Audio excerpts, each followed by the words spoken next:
Hello. Recorded or recorded. Hi, my friend Rudy. How are you doing? Mike, can you hear me? I can hear you now. I don't know, the phones in these rooms are not good, and I couldn't hear you, and I guess you couldn't hear me the last couple of times I tried to call. How are you? I'm doing good, and it's good to hear your voice. I just got off the phone with your wife, and she told me about they're trying to force a TB shot into you. Man, that would make me so mad, Mike. I hope to God it doesn't come to that, because I'm one of these guys. I hadn't been to the doctor in 30 years, brother, and I wouldn't be able to handle it if somebody tried to stick a needle in me and I didn't want them to.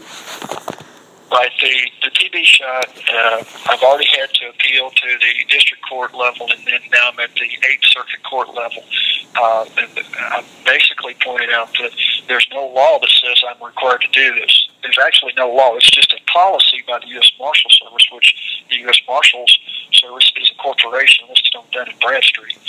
And there's no act of Congress requiring this. The TB shot is an unknown chemical that the manufacturer says they don't guarantee to be safe or effective. And they say, well, we'll let you do a chest x-ray. And I said, the chest x-ray, radiation causes cancer. And I've never had a TB shot in my life, and I don't do radiation experimentation. Plus, the x-ray's not going to prove you do or don't have TB. You could have pneumonia, and they say it's TB.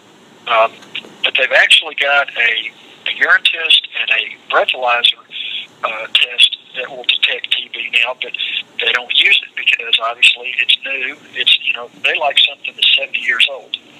Yeah, that's insane, man. I mean, I've got the biggest distrust for the medical establishment. I mean, that makes me so mad to think that they're going to try to force that on you. I hope to God that it doesn't come to that, and that there's a way that, is found other than them forcing a needle in you. Well, I told them I'm not going to submit to it. They said, we'll just hold you down. I said, to what degree? You're going to break my bones? You're going to, asphyxiate me where I can't breathe and kill me? Yeah. To what degree? How far are you willing to go? I said, Madam Curie, the creator of X-ray radiation for medical use, is credited. She's dead because of exposure to radiation. Yeah. And then the guy that created the penicillin vaccine, he tested it on his own grandchildren, and they died within weeks. Yep. So do you really want to trust your life to these morons that are out there playing God? I don't. No, I'm with you on that. I'm with you. You got our prayers, Mike. My goodness. I hope that goes your way.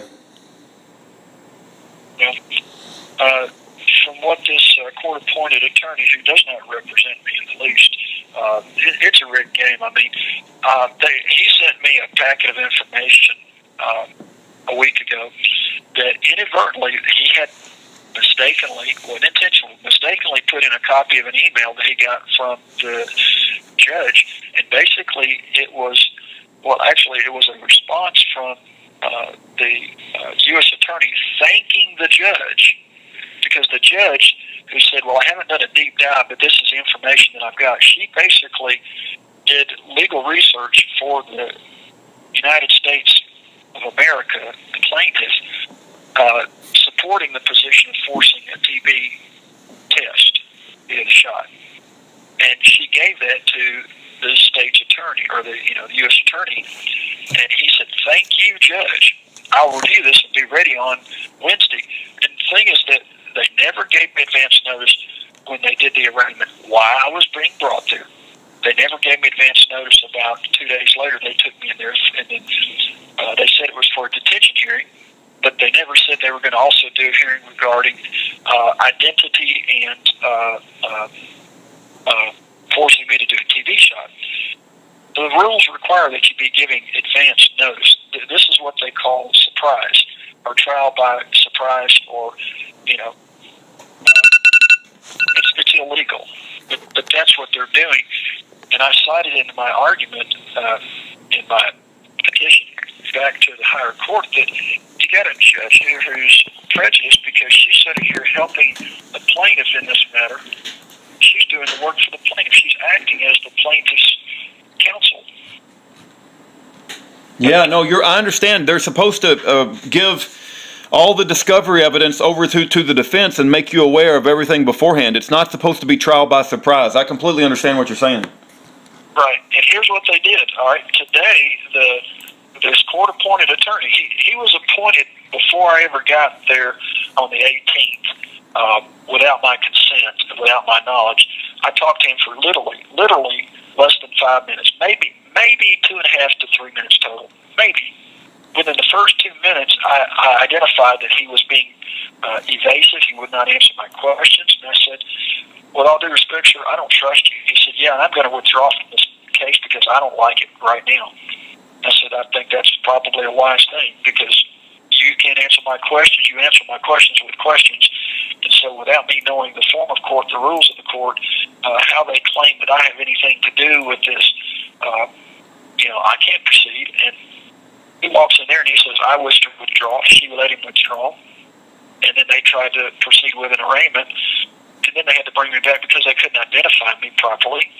And, well, then in her write-up, she said that he was appointed, that he withdrew not on the 18th, but on the 20th. So they're trying to give the appearance that I was represented on the arraignment, which is required by the rules, when I wasn't.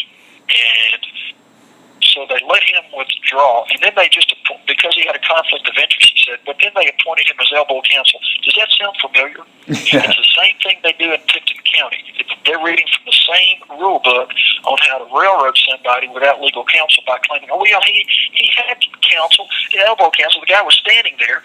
Well, some guy in a suit standing there is not legal counsel. That's just some dude in a suit that doesn't do anything, literally.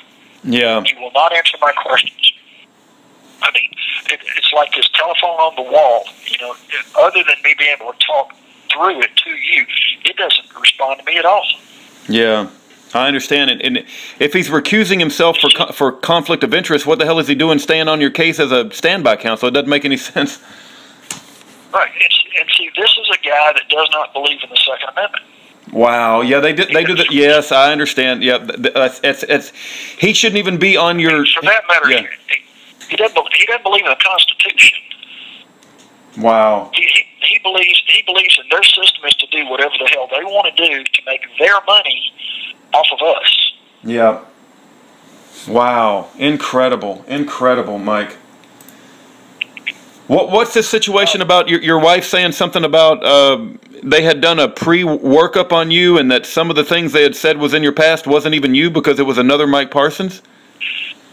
Right. There's a pretrial thing that they create that somebody within the court system creates off of some database, and they bring it in there as though it's a fact. And the judge, it's an exhibit. You should get a copy of it. I think Pat's scanning it and sending it to you. But it's the court, not the government's exhibit, not the United States of America plaintiff's exhibit. It's the court's exhibit. The judge put her own exhibit in there and used her own evidence to prevent me from being released on my own or cognizant of being released at all. She says that I'm a flight risk and, quote, I am a danger to the community. Wow. Incredible, man. Okay. They got information saying that I was charged with, get this, an out-of-position headlight on a motorcycle in 1999. I didn't have a motorcycle in 1999. Wow. And we're talking about a traffic ticket. They're saying that makes me a violent person because somebody accused me. There's only, guess how many Michael Parsones there are in Memphis, Tennessee? 6. Yeah. There are 6 with the exact same first and last name. 6. How likely is it that when they did a scan of the database, they didn't confirm birth dates and ages and other things that would indicate a totally separate human being? So they've got all these charges in there, and there was, a false charge when a guy shot and killed one of our wolves and attacked me, and they falsely charged me then, and a grand jury came back with a not-true bill. When a grand jury comes back with a not-true bill, they're supposed to expunge everything immediately from the record as though it never happened, so it's not on any database. Well, it's popping up and saying that I was charged with assault battery. And that matter was dismissed. Wow. I mean, the grand jury said it was not true. They recognized back then in 2004 that, yeah, somebody attacks you, you got a right to fight back. Yeah. So, they're cooking the books. Oh, the charge against me for unlawful possession of a weapon from 2014, the false charge that this whole thing generated from, they've only got that listed some 6 times. You'll see it when she sends it to you. You can count them up. Roughly 6 different times. They keep citing the same charge. The original charge was unlawful possession of 2 weapons. Well, now it's 4 weapons. I'm sure in another week or 2 it'll be a whole arsenal. Yeah. I mean, it's as though they just make it up as they go. And I objected to this. I said, none of this is true. And I said, I would like to cross-examine whoever created this. Well, we get this from a group of people that put it together. I said, I'd like to cross-examine them. I said, I can't cross-examine a sheet of paper. Well, no, it's self-authenticating. I said, there's no such thing as self-authenticating. Somebody writes up a report that's bogus that has nothing to do with me is not self-authenticating just because it comes from a clerk in a backroom closet generating garbage. I said,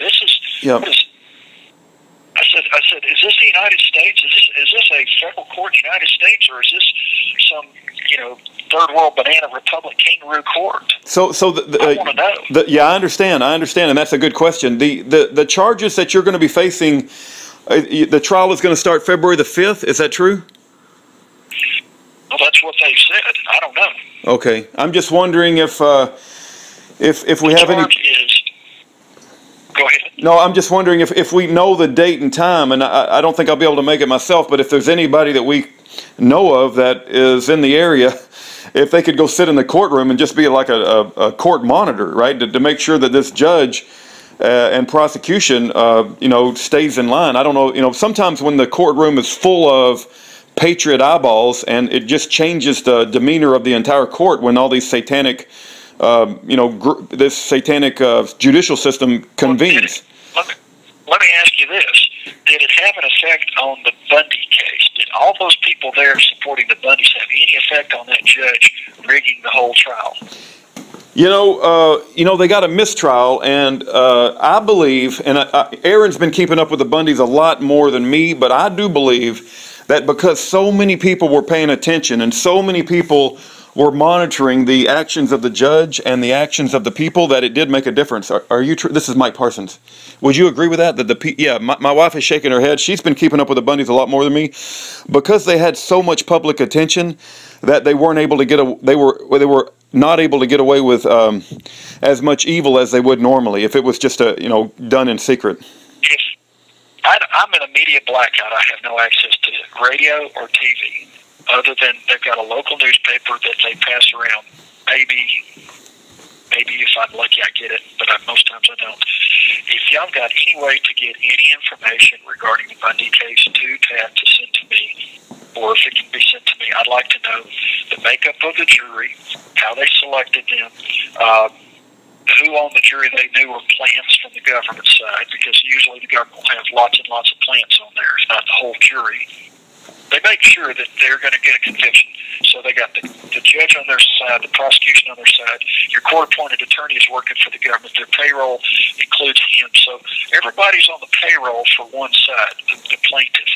The plaintiff is a corporation underwriting the entire charade, and you're out there left hanging, and all these 12 people sitting there you think are jurors of your peers. They're not. They're on the payroll. Jury was selected, or anything about the Bundy jury? I'd like to know if there's any way possible to find out in the Bundy case how they were able to get a jury to come back hung.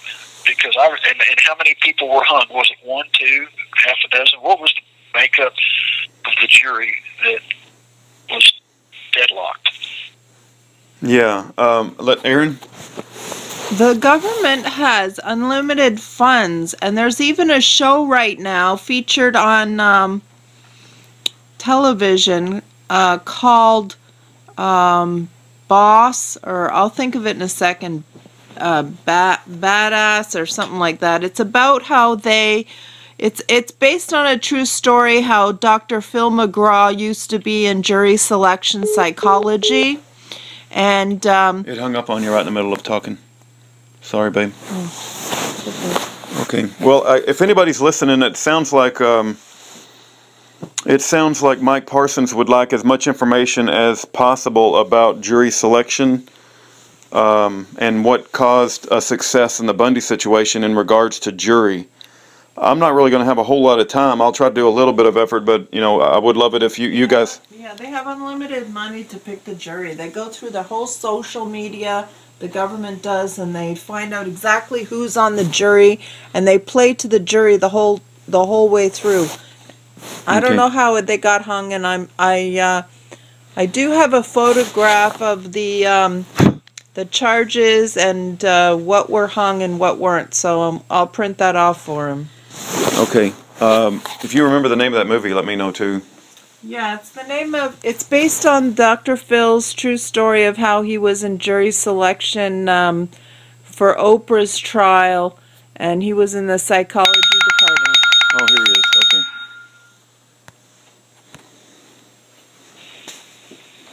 This call may be monitored or recorded. By my friend Rudy. Sorry about that. I just ran out of time. Go ahead. You were talking about a show? Yeah, it's a show on TV. It's wildly popular, and it's about how they pick the jury, and they Hello. Are you there? Mike? Yeah, you can't hear me? Mike, Hello. we can hear you. You can't hear us. It's the same problem we had before. Mike? Yeah, it's the same problem that we had before. What a nightmare. He said the phones most of the time don't work. Yeah.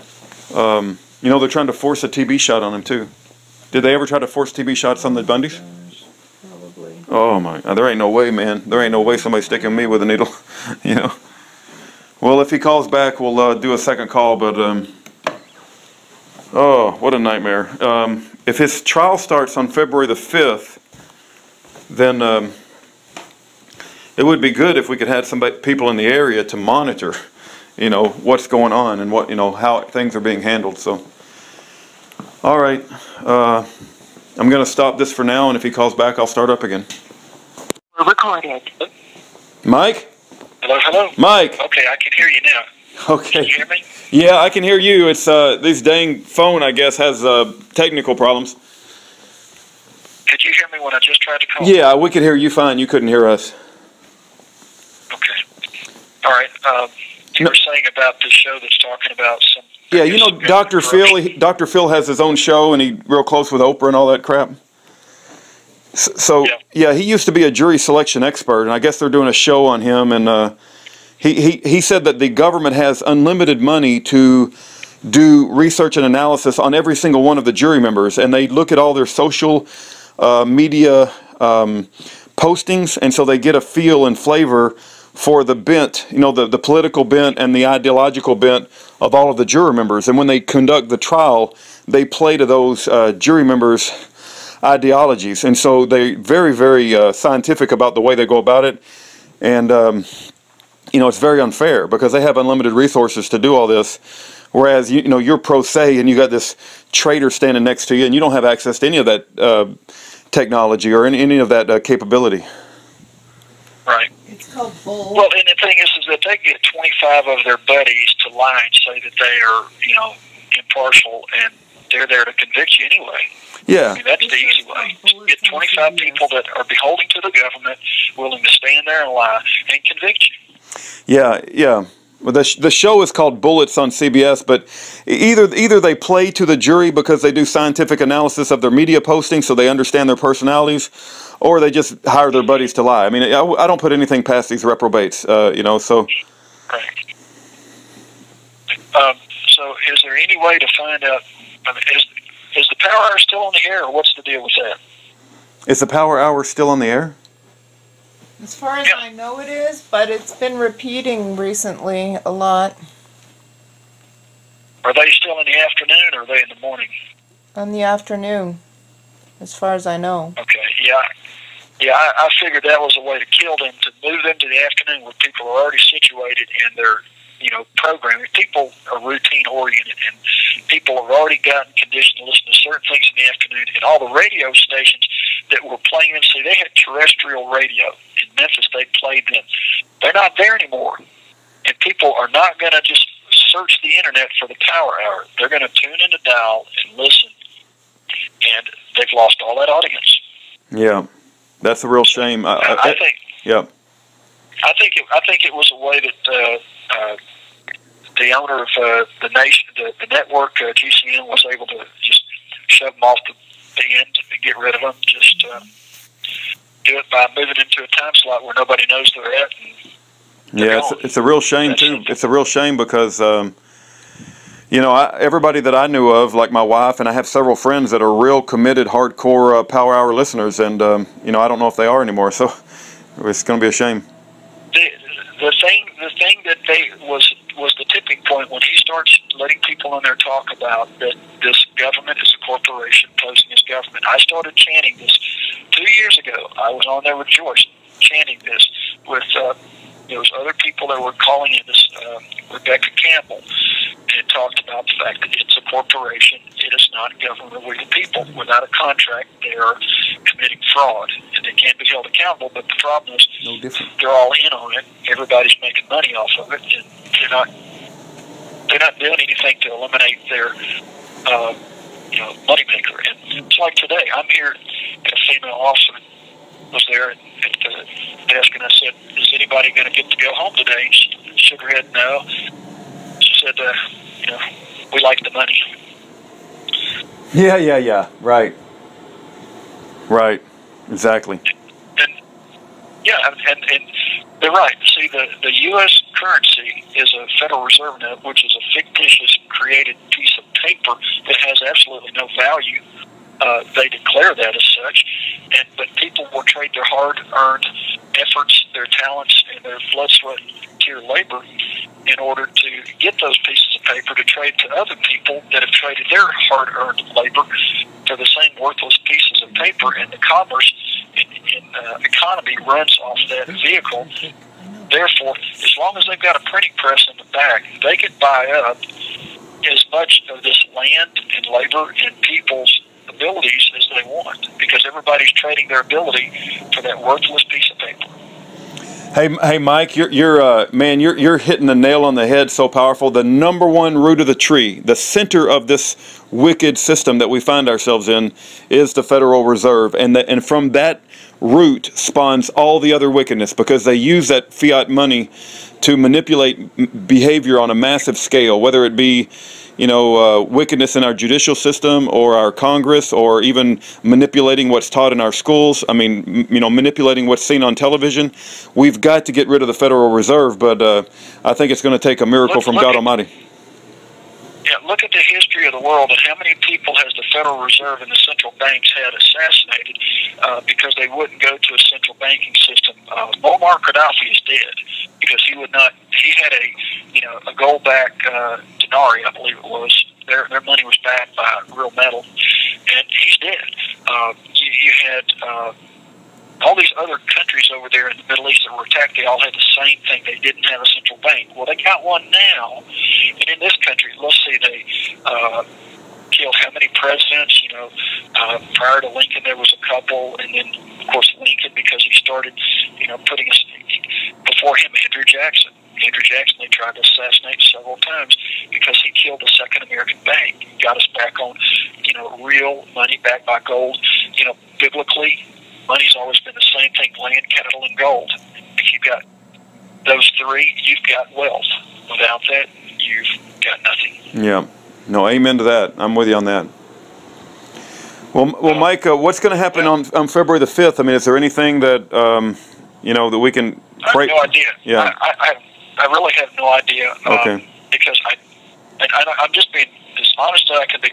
I don't know what game they're playing. I don't know. And this court-appointed attorney, he kept saying to me, well, you're going to have to play your cards the way you want to play them, but I wouldn't do it that way. And I said, well, okay, well, tell me, what card game, because he kept using that reference. I said, what card game are you playing? He says, what card game are you playing? He won't answer my question. I said, no, you keep using that analogy, so please tell me. You're referencing this as like a card game. I don't know what you're talking about. I said, I only know the facts. And the truth of the matter is, I'm dealing with a corporation. It's a business. It's not a real government. I don't have a contract with them. They need to get off my back. And what game are y'all playing? Is it admiralty court, equity court, common law, constitutional? What form of law are we dealing with? What is the form of law that I need to be able to reference so I can play the game? He wouldn't answer the question. I said, I can't play the game if I don't know the rules to the game. And therein lies the secret. You're not allowed to know the rules of the game because guess what? They're making it up as they go. Yeah. Well, they're making yeah. No, they're definitely making it up. You can find any case to support or oppose a position under statute law. Yeah, I understand. But they're making it up as they go because they want to surprise you. They're going to keep you off guard, so you can't make any. You won't be able to prepare your arguments. But at the same time, their goal, because you have taken this position, which they term sovereign citizen. That's their words, and they've labeled those folks a domestic terrorist. Their goal is to put you in prison for as long as they can. Right, they demonize what is a good thing. Okay, so you take sovereignty, which is what it's all about, and you demonize it, so you make it hated. They got these bad guns. Okay, a gun that they don't like is a bad gun, and of course you got these. Oh gosh, these people are notorious at basically twisting the truth into something evil and making something good. Read in the book of Luke around, chapter 22, verse 35, when he said, sell your robe by an AR-15. And beyond that, when they came after him and Judas kissed him, they were convicting him because they said he was speaking against you. He said, don't pay taxes. Right? They threw that out there. That's not it. Because he never answered the question when they said, what do you say about paying taxes and the tribute? And he said, just reference the coin, whose image is on that? And he said, Caesar will render unto Caesar what is Caesar, render unto God's what is God's. Are you God's or are you Caesar's? He didn't answer the question. He actually evaded the question. And that's why they marveled at him, because he was basically playing their game. He was using their own attorney's vernacular sleight of hand to answer without answering, because it was a trap. It's one of those, no matter what you say, it's like the question, yes or no, do you still beat your wife? Right. Right. No? Okay, good. You finally stopped beating your wife. We're glad. No answer is a good answer because it's a bogus question. In those days, it's no different then than it is now. In those days, you had to declare Caesar as Lord and pay taxes. Today, if you don't declare that the government is the universe, the creator, sovereign, and pay taxes, they want to kill you. Yeah, that's certainly true, and we're seeing it all over the country, Mike. It's horrific. I read an article today in the local paper here. There's an article about a man in Colorado who was an attorney who was complaining, outspoken against corruption in the government, and especially the sheriff's department, and they sent a SWAT team out, and they murdered that man. Now, he fought back, and he shot one of the deputies on the SWAT team, died, but they killed him. Yeah. He announced that he was going to run for sheriff. Not anymore. They stopped that man dead in his tracks, literally. Right. Yeah. So I'm gonna see if I can get that article and send it to you, because if you read the narrative, you will see the exact same verbiage that they're using against me and Mrs. Parsons. They'll say bizarre event. Okay. When have you ever heard anybody use that word bizarre? All of a sudden, everything is bizarre. Right. What's the status of Mrs. Parsons? Is she? When I talked to her, I guess she's. As far as I know, she's still going to have to report to some prison at some point in time when they say so. Is that your understanding, or? Well, I guess I'm trying to get her to find somebody, because it can be stopped. It can be right now. If we had somebody that would fight for her and help her, some lawyer that would step up and help her, they can stop it. They can get a stay of that, and pending appeal. Actually, you can do what's called a collateral attack, and you can attack it saying the whole thing was fraud from the very beginning. Here's the thing: under the rules of court, she's supposed to have to stand there and say, "I did this. And this is how I did it." She's supposed to articulate specifically in detail what she did and how she did it to distribute or to display the elements of the charge. That's a requirement, because guess what? People falsely are accused and falsely plead guilty to stuff they didn't do. And this is to prevent them, because they don't want innocent people ending up in prison because they're disgruntled and they never do good. Yeah. Innocent people in prison don't do good. People that are guilty, they tend to say, okay, I put myself here and I'll just tough it out, and they sit back and do their time and they're quiet. That's what they want. They don't want people like me and my wife in prison, because we're pissed off. I mean, we're constantly, pardon my language, but we're constantly fighting to get out of something we ought not have ever been put in. Yeah. Amen. And Amen. In fact, if there's any Christian soul out there listening who has a law degree, who has the courage to step up and help, we don't have a lot of money. That's the truth. But we can do what we can, and we probably have some friends that might want to help out, and we could probably get some media attention that would help that person for the long haul and have a career stepping up and helping other people like us. I mean, did the Browns have a lawyer when they went to trial? I'm not 100% sure. I just remember the judge banned any mention of the Constitution or any constitutional arguments, and as soon as Ed Brown heard that, he said, I'm not going to go, and then, of course, that's when the standoff started. Well, how did Mr. Bundy able to go to trial without having a lawyer? Did he have a standby counsel, too? He had to have had a standby counsel. I'm not sure. I'm not sure. A lot of them did do pro se, I think. I heard that many times. That I don't know who specifically, but a lot of the Bundys did represent themselves pro se. Well, did the ones representing themselves fare better than the ones who had counsel, or did it matter? That's a dang good question. Hold on. I stepped away from my wife. She was, hey, babe, the people who represented themselves pro se in the Bundy case and the ones who didn't, is there a difference in the way that the outcome came? And did Ryan won. Ryan won? Is he out now? Well, he won in Oregon. Oh, okay. So it worked out well for them to be pro se. Right. Oh, yeah. Yeah, my wife is saying that the results of the pro se guys worked out really well for them. Oh, Mike? We lost him again. He completely dropped off the phone. They don't even give you a warning. This call may be monitored or recorded. Are you there? Yes, Mike. Can you hear me? Yeah, sorry about that. 15 minutes, it doesn't give me an advance warning. It just shuts off. I wanted to pick up where we left off, that Mrs. Parsons doesn't have to go to prison.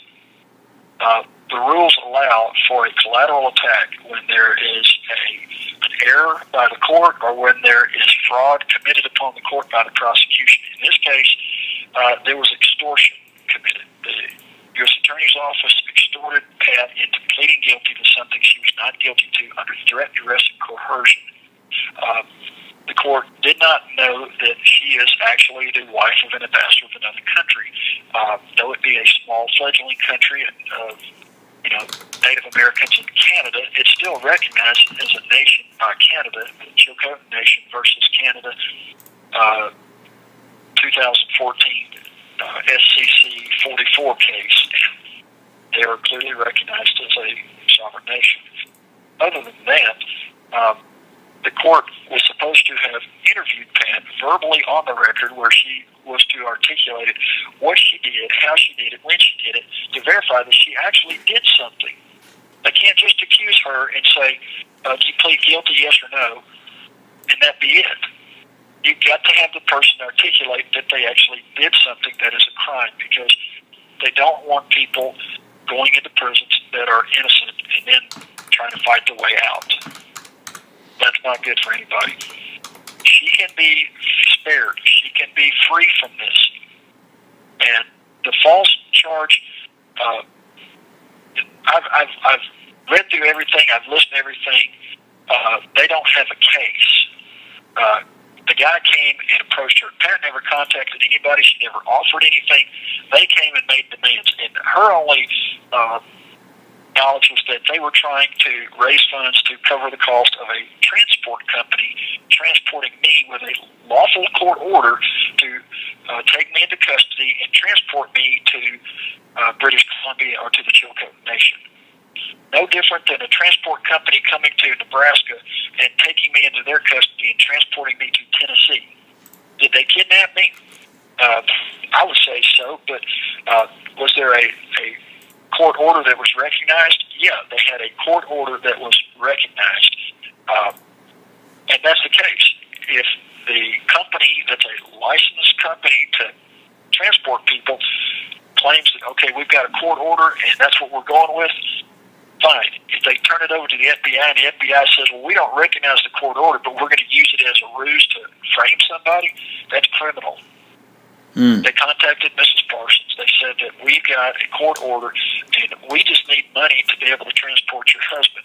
Her only interest is in me getting out of a jail where I'm being starved to death, where I've been tortured for months, and where they tried to kill me the previous year, breaking 3 of my ribs, and then having me sent to the hospital where I'm attacked by a 20-year-old black dude that's 6'3", 240 pounds, and, could start on any, college football team line football out there today. I mean, and he said he apologized for trying to kill me. He said he was told by the judge's assistant that if he would kill me, that they would let him go on to prison so he could get his good days, because sitting in the jail is day for day. When you go to prison, you get 16 days a month, so every 3 months, or every 2 months, you get an extra month knocked off, so a 3-year sentence can be killed in 2 years. And he's trying to get out of prison early, and the only way to do that is to get out of the jail and go into prison. Plus, you get better food, you get outside.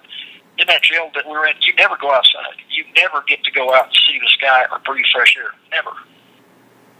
So that's not legal in this country. That's the way it is. And you're literally on a bread and water diet. People don't believe me when I tell them that. Yeah. Anyway. No, I understand, and I pray for your wife's situation. And you mentioned earlier, is there any good Christian lawyers that are out there? And I pray to God that there is one left. And if there is, has ever. I would like to think that it's biblical that we're supposed to reach out to those people that are locked up and to try to minister to them and such. And I am surprised there's not a network of people and churches out there going amongst the churches throughout this nation and sifting out the lawyers and saying, hey, we got people actually that could benefit by you stepping up and doing the right thing. If you're the person of faith that you're attesting to be, everybody's in this together. And the thing is that if we can stand up and demonstrate to this corporation posing as government that we will not be silent, we will not lay down and be defeated, that we're going to stand as a group of people united and take back what is rightfully ours, our God-given sovereignty to be free and left the heck alone, then they'll back off, because they'll see that, okay, there's enough media attention, there's enough people talking about it, there's enough people that are fed up with the corruption, that we got to back off. And then they'll start leaving people that are outspoken like me and Mr. Winehouse. Is it Winehouse? Yes, Jeff Winehouse. Yes, absolutely. Right. We've not hurt anybody. All we've done is expose corruption in government and dare to run for office. And others. I mean, you've got a stable full of people that are being railroaded for various reasons. I've heard of people being charged with not paying taxes, like the Browns, and go to prison for a year and a day or 2 years. Not forever. Right. The Browns are in prison. They'll die in prison unless God works a mighty miracle. Right. That's an insane sentence for. They've done nothing no different than anybody else. The fact of the matter is, I go back to that same thing. In Christ's day and today, 2 things that they come after you for: not declaring that Caesar is Lord, or that the government is sovereign and in charge, and not paying taxes. That's what they come after you for.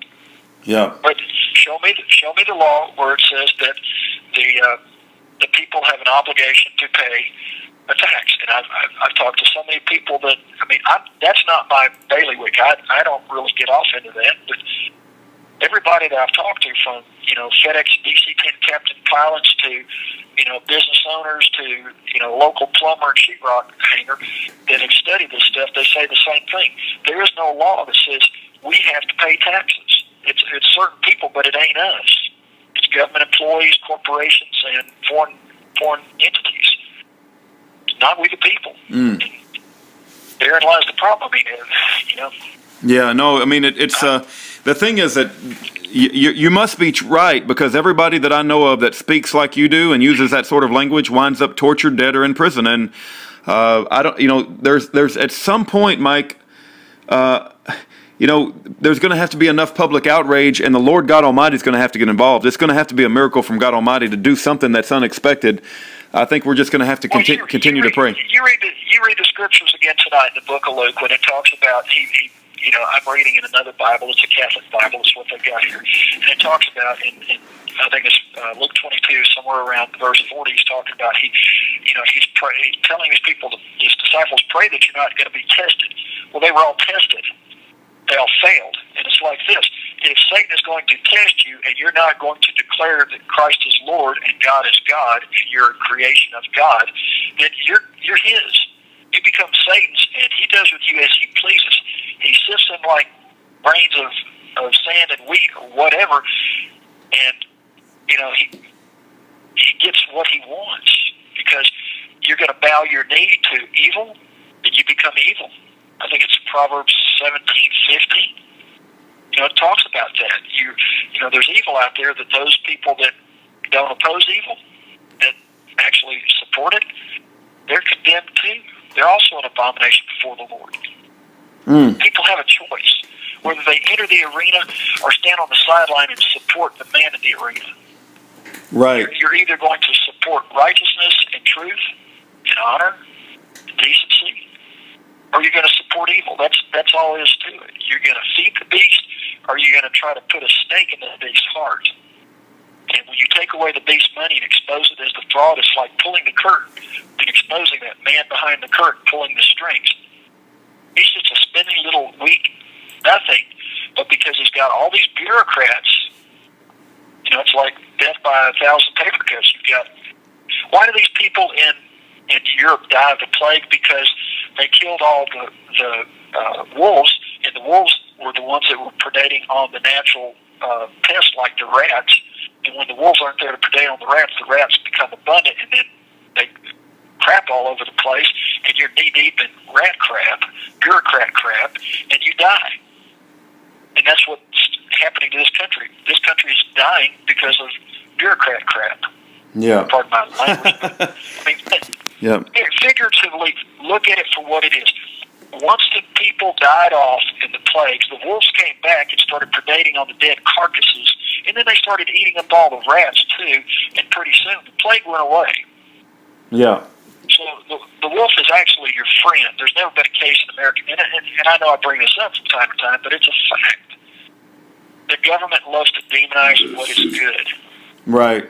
And they prop up what is bad. If you think about it, the original intent of the federal government was to actually support we the people, but instead of supporting us, they're attacking us. They view us as the enemy since 1933. There's no doubt about it. Trading with the Enemy Act. I believe that's talking about us, the government trading with us, and we're viewed as the enemy. Well, when the creation that you created views you as the enemy, it's time to pull the plug.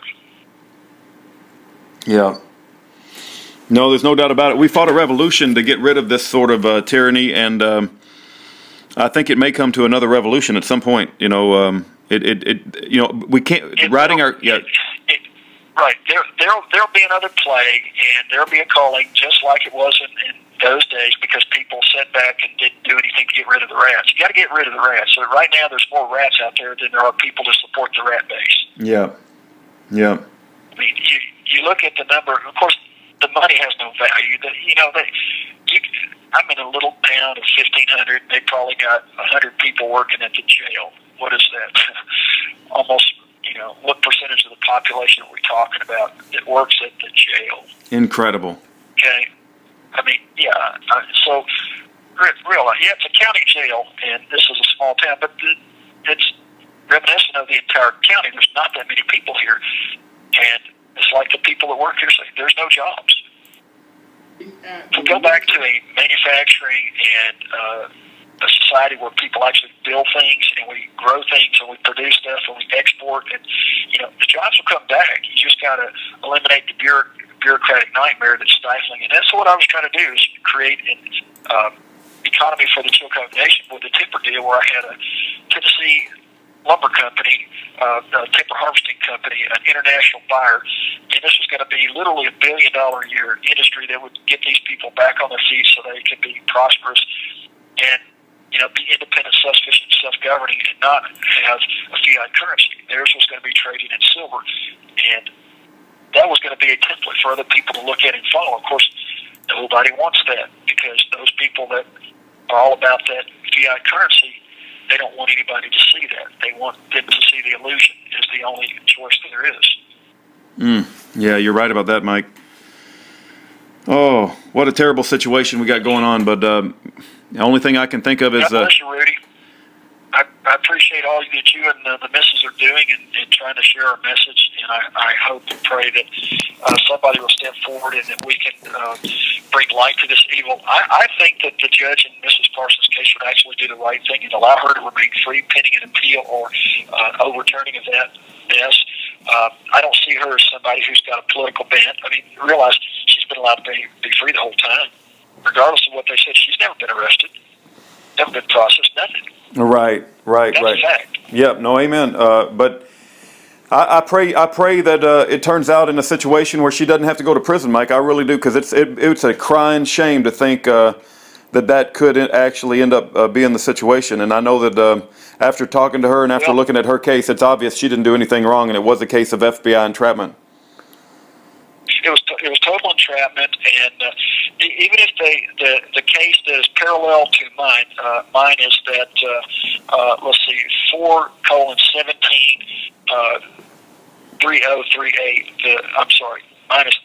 Yeah, if you look at 3039, that's the guy Wilber who was working at the airport, and they're charging him with something that has to do with basically. Okay, it cut him off in mid-sentence. We'll see if he calls back. And please keep him in your prayers, and his wife too. If you want to write him a letter, their address, Mike's address is on our website. Call may be monitored or recorded. Yeah. Mike. Hello? Hello. But real quick, and I'll hop off. In his charge, basically, the maximum he could get is 3 years. If he was to, based on, he's got no criminal history and everything, if he was to plead guilty and they wanted to give him the max, the most he could actually be sentenced is 1 year in prison, based on the fact that he's got no criminal history, just like Mrs. Parsons. And because it's 1 year, they would never send him to prison. They would have to put him on probation. So he would, even if he pled guilty, he will never go to prison. But the thing is that Mrs. Parsons didn't, give any information about where anybody lived or worked or anything. She doesn't know where these people live, other than, obviously, okay, judge, he probably works at a courthouse. Okay, that's common knowledge. That's not a crime. Some guy says, well, where does the judge work? I guess he works at the court, I would say. I mean, I don't know. But the fact is that they pursued her. They entrapped her. She did not do anything guilty. They asked for money. She said, don't have any. They said, well, we want your vehicles. Okay, well, this is only for a lawful transaction between a transport company trying to, what she's been led to believe, operating with a lawful court order, have her husband released from jail and transported up to the Chilcotin Nation for the court up there to review the case. Now, do we have international courts? Yes. I think there was a lady a few years back that was charged with a crime in Paris. And she was allowed to come back to this country, and she was actually acquitted. Well, then they decided to appeal, and then she lives in Seattle, and then they said, okay, we're going to have to bring you back. United States extradited this young girl all the way from America back to Paris because guess what? They have to recognize other courts' ability around the world to function, as they want those people to recognize the courts in this country. This country has to recognize those people's courts. It's no different. That's under international law. There's statutes in the code referencing this, and the reciprocity has been there for a long time. Otherwise, people would never be able to go to other countries, because they just wouldn't let them. I mean, right now, Canada recognizes people convicted in this country. If you've got a DUI, good luck in getting into Canada. They don't want you crossing the border if you've got a DUI. Wow. Now, forget it. If you've got a felony conviction, forget about it. But Canada recognizes the Chilcotin Nation. They can recognize that they're an autonomous, self-governing nation. They have the right to have their own courts. So the fact is that that's what their pushing is the recognition of their courts and their sovereignty to appoint their ambassadors and other people within their governing authority. That's what this is all about, is people taking responsibility for themselves, being independent, self-sufficient, self-governing, and running their own affairs and not being destroyed by corporations posing as government. Yeah, no, yeah, right.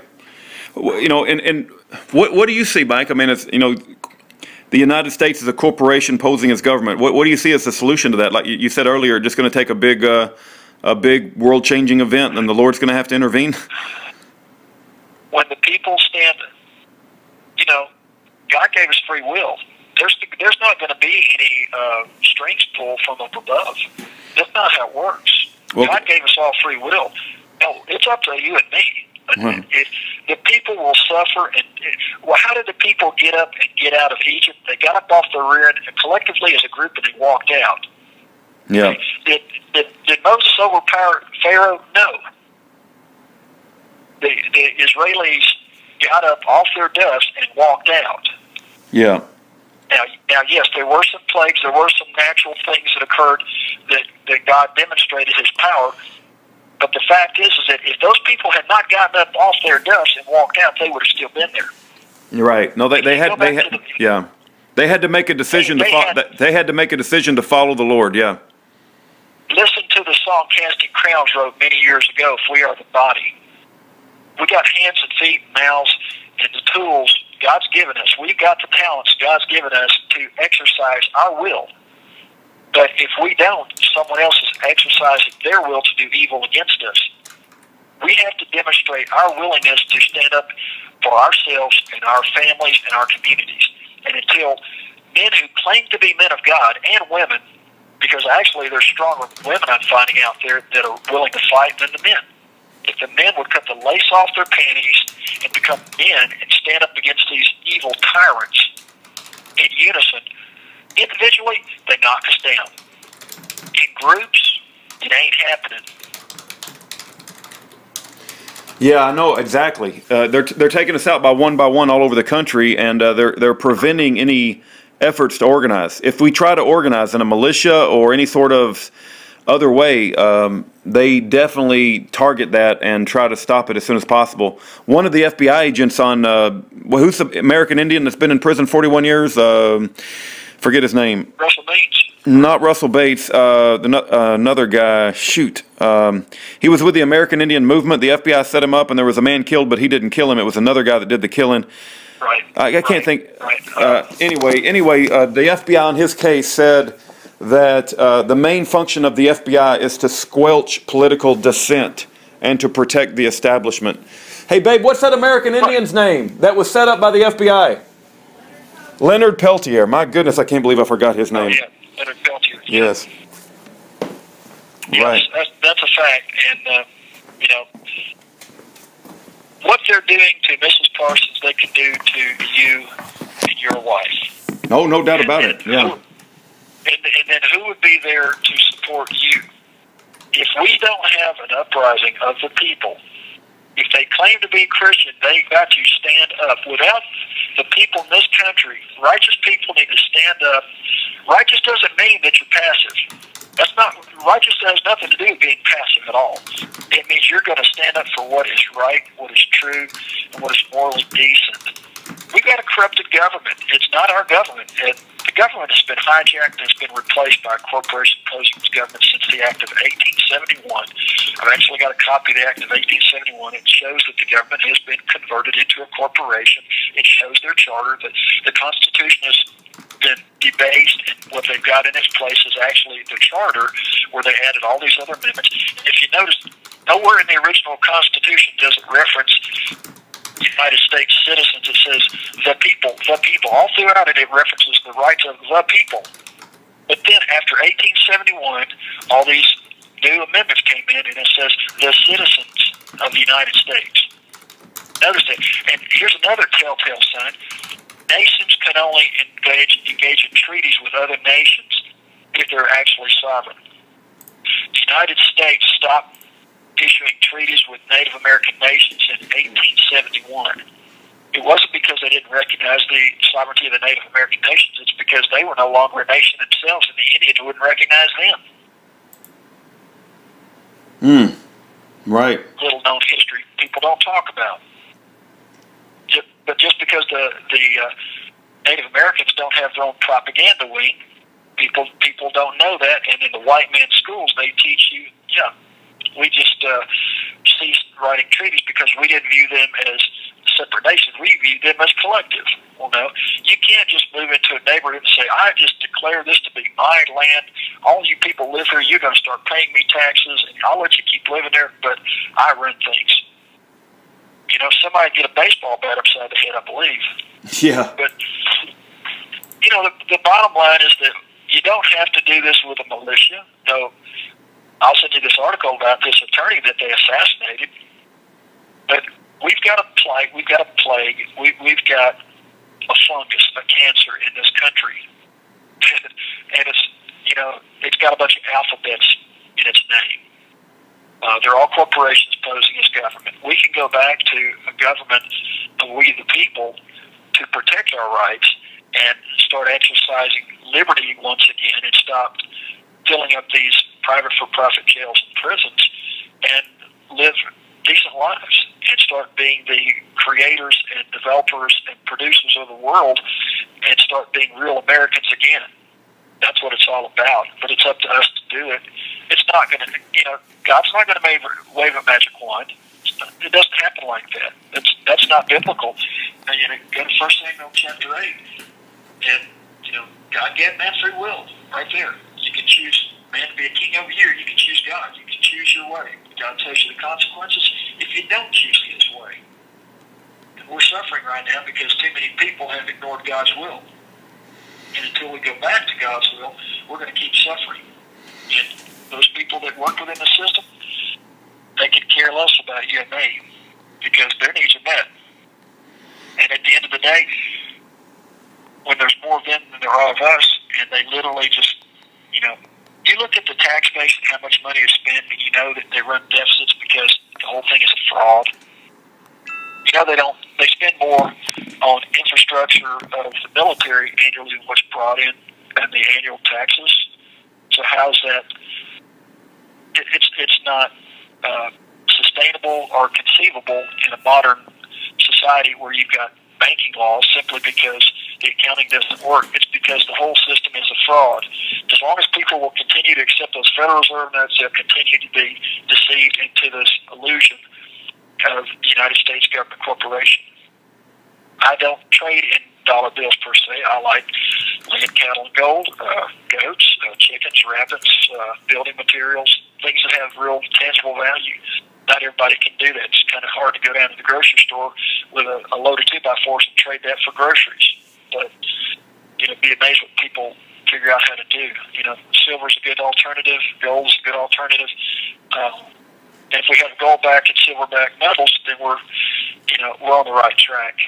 Canada, you know, it's socialism up there. The natives have been trying forever just to maintain their way.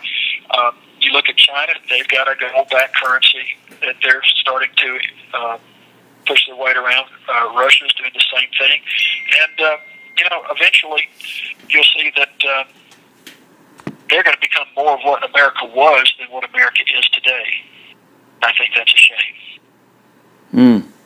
You know, I don't know if you've heard, but since you've been in prison, this Bitcoin thing's been going absolutely nuts, and it's just I'm not a fan of it at all. I got friends that's they're quite excited about it. I can't see why. It's just nothing but bringing in the mark of the beast, and you know, this blockchain is documenting every transaction, which they'll be able to cut your ability to buy or sell very easily. It's an illusion. It's basically a fiat. It's a fictitious currency, and you know, the whole thing is based on greed and people's ability to deceive themselves into the illusion of something that never was, never will be. Right. Yeah, it's an illusion based on greed. I think that's the appropriate way to describe it. Well, I've got 5 minutes. I'm going to have to hop off. I appreciate you taking the time to talk to me, and God bless you. please keep praying for us, everyone that's listening. I certainly, I'm uplifted by the prayers, and just, every now and then I get a letter, and I'm encouraged. I know the people are listening, and we have to engage. All it would take is one God-fearing Christian lawyer to step up to assist Mrs. Parsons. Wouldn't take a lot of time. I think a simple motion would get the thing overturned quickly and be done with it, so we won't have to lose our farm. Mrs. Parsons won't have to lose the 25-year career that she had as an engineer because of a false charge, because of a predatory U.S. Attorney's Office that was politically bent against me because I dared to sue the guy in 2009 because he falsely charged me with crimes that I never committed. And, there are still ways to prosecute these people for the crimes they're committing. Hopefully Donald Trump can assist us in that regard in exposing and overturning this evil. But until Donald Trump knows about this situation, he can't do anything about it. Recognizing me, I sent a letter to Rex Tillerson. If he gets the letter and recognizes me as an ambassador, I would be released immediately. Both courts in Tennessee and Nebraska said if I'm recognized as an ambassador by the U.S. State Department, they will release me immediately. That stops everything immediately. They would also have to recognize Mrs. Parsons as the wife of an ambassador has diplomatic immunity. Yeah. All right. Well, it cut him off in mid-sentence again.